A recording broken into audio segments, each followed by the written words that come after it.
The side panel goes on first. Now that it's off, you can see a better idea of how it hooks in. There are 2 hooks on the back, so you're going to swing those back hooks in first and then swing it forward where these 2 clips will hold it in place. And go ahead and put that 20 millimeter screw back in right here.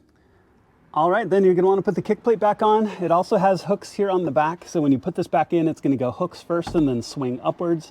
Make sure to plug in your sound speaker, your light, and your plug for your lighter that you might not have known it existed. All right, so plug all that back in, swing this plate back up into place, and just tighten down those 2 8 millimeter nuts here and here. And at that point, you're all done.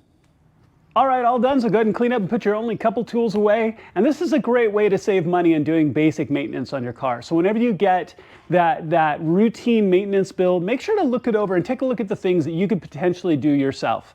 That way, you get a sense of being able to work on your own car, save a little bit of money, and that's a great thing. Thank you so much for watching. Please make sure to click like and subscribe. It makes a genuine difference to my channel, and I would truly appreciate it. I'll see you on my next project.